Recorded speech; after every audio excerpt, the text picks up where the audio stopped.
Hello everyone, welcome to my YouTube channel being a best teacher. आज की इस video में हम कोठारी कमीशन या फिर इंडियन एजुकेशन कमीशन भी जिसको कहा जाता है उसके बारे में जानेंगे। नेशनल एजुकेशन कमीशन 1964-66 जिसको कोठारी कमीशन के नाम से भी जाना जाता है, ये एक एडॉक बेसिस का कमीशन था जो गवर्नमेंट ऑफ इंडिया ने सेटअप किया था ताकि एक कॉमन पैटर्न रहे। इंडिया के अंदर किसी भी स्कूल में किसी भी कॉलेज में पढ़ाई हो रही है तो सबका एक कॉमन एजुकेशन पैटर्न रहे, ना कि अलग अलग हो। तो इसमें कुछ गाइडलाइंस और पॉलिसीज़ बनाई गई थी पूरे एजुकेशन सिस्टम के लिए इंडिया के अंदर।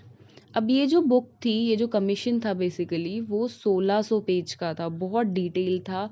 हर एक चीज़ की स्कूल के लेवल्स में कैसे पढ़ाई होगी, कॉलेज में कैसे पढ़ाई होगी, कितने साल की होगी, क्या टाइम पीरियड रहेगा, सब कुछ इलाबोरेटेड फॉर्म में इसमें लिखा हुआ था, जिस पे के बारे में हम इस वीडियो के माध्यम से बिल्कुल जानेंगे।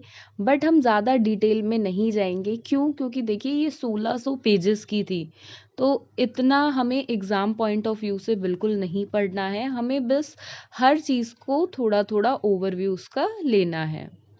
अब देखिए, इट वॉज फॉर्म्ड ऑन 14 जुलाई 1964। अब ये बन गया था 14 जुलाई 1964 को, under the chairman of Daulat Singh Kothari. DS Kothari भी इनको कहा जाता है शॉर्ट फॉर्म में।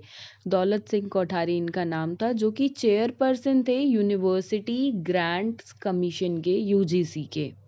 He was appointed as the chairman of University Grants Commission in 1961। अब वो यूजीसी के चेयरमैन बनाए गए थे 1961 में। वेयर ही वर्क टिल 1973 तक उन्होंने काम किया था। इसके बीच उन्होंने 1964 से 66 के बीच कोठारी कमीशन, जो उनके नाम से ही जाना जाता है, नेशनल एजुकेशन कमीशन जिसको बोलते हैं, उसके लिए काम किया। और एक ये रिमार्केबल काम किया उन्होंने। मतलब देखिए, एक कमीशन आया और उन्हीं के नाम से जाना जाता है, तो उनका बहुत ही एक इम्पॉर्टेंट रोल इस कमीशन के अंदर था। The Tennessee of the commission was from 1964 to 1966 and the report was submitted by the commission on 29th June 1966. Next, the terms of reference of the Commission was to formulate the general principles and guidelines for the development of education from primary level to highest and advise the government to standardize national pattern of education in India। देखिए, ताकि पूरे national में, पूरे हमारे India में एक ही education pattern रहे, हर एक स्कूल में, हर एक कॉलेज में। तो उसके लिए कुछ गाइडलाइंस इस जो आपका कोठारी कमीशन है इसके थ्रू बनाई गई। हर एक चीज़ का विस्तार से इसमें इलाबोरेट किया हुआ है, विस्तार से वर्णन किया हुआ है, क्योंकि देखिए 1600 पेजेस की है। बहुत सारी रिकमेंडेशंस इस कमीशन ने दी थी। स्कूल एजुकेशन में क्या पैटर्न होना चाहिए, कितने लेवल्स होने चाहिए, ऐसे ही कॉलेज एजुकेशन कितने साल की होनी चाहिए, कितने लेवल्स होने चाहिए, और भी बहुत सारी चीज़ें जो हम पढ़ेंगे वो सब इस कोठारी कमीशन में थी।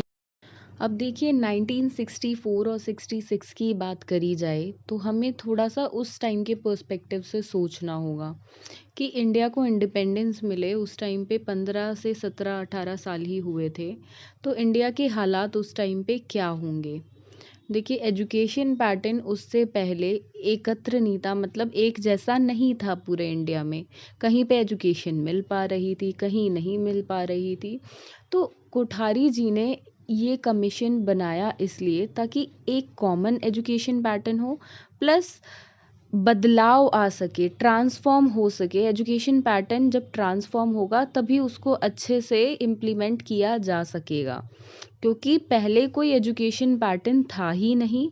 इसलिए ज़रूरत थी कि एक कॉमन एजुकेशन पैटर्न बने और एक ट्रांसफॉर्मेशन हो एजुकेशन का ऑल ओवर इंडिया में। तो वही इस कमीशन के अंदर बेसिकली है। कोठारी जी ने लाइफ की डेली नीड्स के साथ, डेली लाइफ के साथ एजुकेशन को रिलेट किया और एक ऐसा कमीशन तैयार किया, कुछ ऐसी रिकमेंडेशंस इस कमीशन के थ्रू दी जिससे सोशली, इकोनॉमिकली, कल्चरली एजुकेशन एक पावरफुल ज़रिया बन जाए लोगों के लिए। अब हम देखेंगे एक-एक करके कि क्या रिकमेंडेशंस इस जो कमीशन है उसके थ्रू दी गई हैं। First recommendation is about pattern of education. तो देखिए, पैटर्न ऑफ एजुकेशन मतलब एक टाइम पीरियड सेट कर दिया कि जो एजुकेशन है वो कितने कितने टाइम पीरियड की होगी। जैसे यहाँ पे है 10+2+3, मतलब 10th तक की एजुकेशन, देन आपकी 11th-12th की 2 साल की एजुकेशन, देन 3 साल का आपका ग्रेजुएशन, आपकी कॉलेज की बेसिक एजुकेशन, 3 इयर्स का आपका ग्रेजुएशन डिग्री रहेगी। तो ये एक टाइम पीरियड सेट कर दिया था हर लेवल ऑफ एजुकेशन के लिए। प्लस जो आपकी केजी, यूकेजी, एलकेजी, इन सब की जो किंडरगार्टन, हम मॉन्टेसरी जिसको बेसिकली बोलते हैं, वो पढ़ाई जो होती है बच्चा जिससे स्टार्टअप करता है उसको बोला जाएगा pre primary education. Then primary education हो जाएगी क्लास 1 to 4th तक की, and then higher primary education from class 5 to 10th, and then high school education, that is class 11th and 12th, या जो basically 10th के above high school education उसको बोला गया। तो यहाँ पे लेवल्स डिसाइड हो गए थे जो अंडर द स्कूल बच्चे पढ़ेंगे, वो पैटर्न ऑफ एजुकेशन इस कमीशन के थ्रू ये फर्स्ट रिकमेंडेशन थी। Under graduation education 11th and 12th standards, higher secondary और प्री यूनिवर्सिटी। अब देखिए, प्री यूनिवर्सिटी एजुकेशन बोला गया क्लास 11-12th की एजुकेशन को। Then graduate studies were recommended to be standardized as 3-year course. और ग्रेजुएट यूनिवर्सिटी की आपको अगर ग्रेजुएशन डिग्री लेनी है, ग्रेजुएशन की जो स्टडी होगी वो 3 साल की रहेगी। इस हिसाब से मास्टर्स डिग्री तक पहुंचने के लिए बच्चे को पहले primary education, then second secondary education up to class 12th, and third is उसको हायर एजुकेशन जो कि आपकी कॉलेज एजुकेशन है वो लेनी होगी। अब अगली रिकमेंडेशन थी वोकेशनल एजुकेशन पे।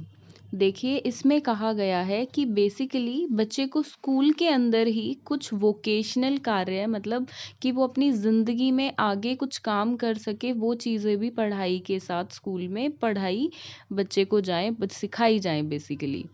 It also stressed on the need to make work experience and social national service as an integral part of education।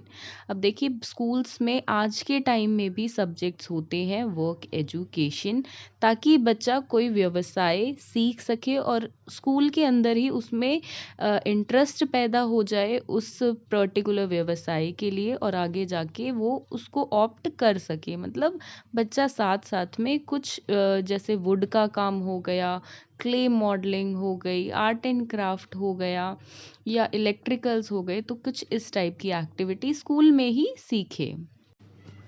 Next is time distribution. देखिए, कोठारी कमीशन ने रिकमेंड किए थे नंबर ऑफ डेज जो कि school के लिए थे 234 मैक्सिमम, एंड कॉलेजेस के लिए 216, प्लस वर्किंग आवर्स भी फिक्स कर दिए थे पूरे अकेडमिक ईयर के लिए 1000 आवर्स, जो कि मैक्सिमम 1100 या 1200 आवर्स तक रीच कर सकते हैं।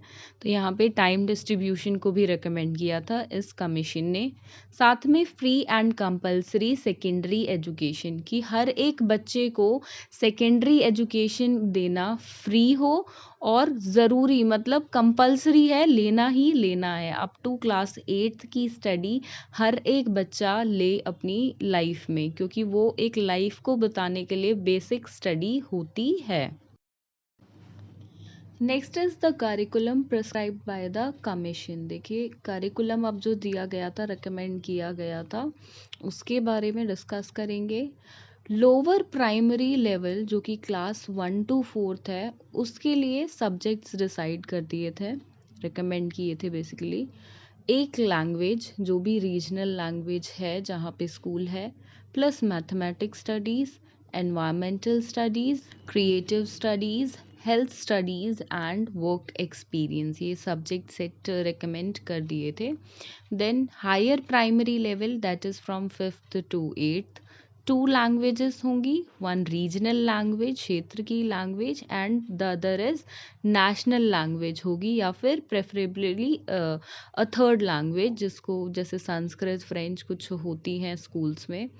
साथ में mathematics studies, science studies, social science studies, art, physical education, work experience, moral studies. तो ये रिकमेंड की गई थी for higher primary level, that is class from 5th to 8th. Next is for lower secondary level, that is 9th and 10th, 3 languages plus mathematics studies, science studies, social studies, art, physical education, work experience and moral studies. Now for higher secondary level, 11th and 12th, 2 languages, 1 modern Indian language and 1 classical or foreign language, art, physical education, work experience, moral studies, any 3 subjects from 1 additional language, then history, economics, logic, geography, psychology, sociology, art, physics, chemistry, mathematics, biology, geology, home science. तो ये class wise recommend किए गए थे subjects Kothari commission के द्वारा.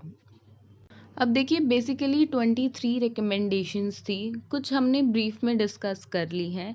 23 आप exam point of view से ना लिखें, याद करने की कोई ज़रूरत नहीं है आपको. 23 आपको जो भी याद रहती हैं 5, 6, 7, 8 मैक्सिमम 10 वो आप यहाँ पर लिख सकते हैं.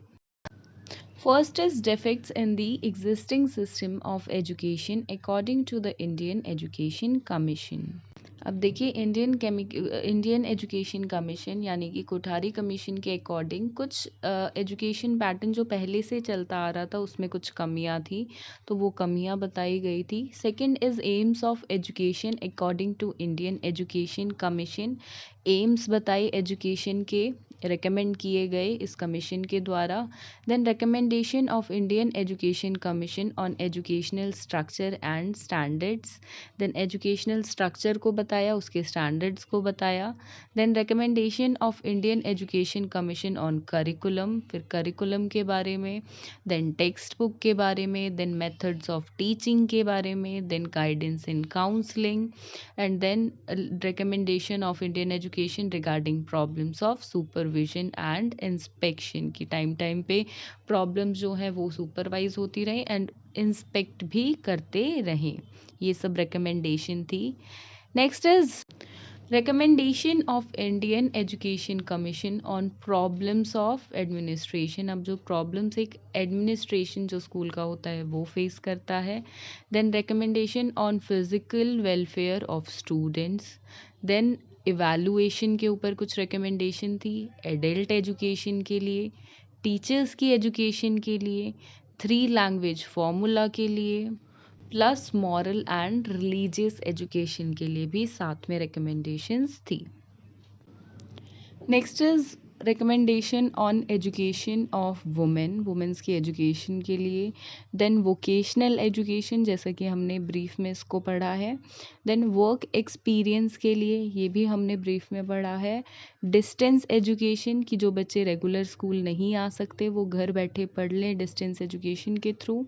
Then aims objectives and functions of university की यूनिवर्सिटी के क्या एम्स रहेंगे, क्या ऑब्जेक्टिव्स रहेंगे, क्या कैसे फंक्शन करेगी एक यूनिवर्सिटी.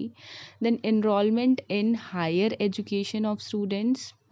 देन सेलेक्टिव एडमिशन्स के लिए recommendation and last is university autonomy. तो ये 23 रिकमेंडेशंस थी by Kothari commission, Indian education commission. आपको जितनी याद रहती हैं एग्ज़ाम में आप उतनी लिख दें, प्लस हमने जितनी डिस्कस की हैं डिटेल में वो आप डिटेल में ही रिकमेंडेशंस एग्ज़ाम में लिखें. Thank you for watching this video and do subscribe to our channel. Thank you.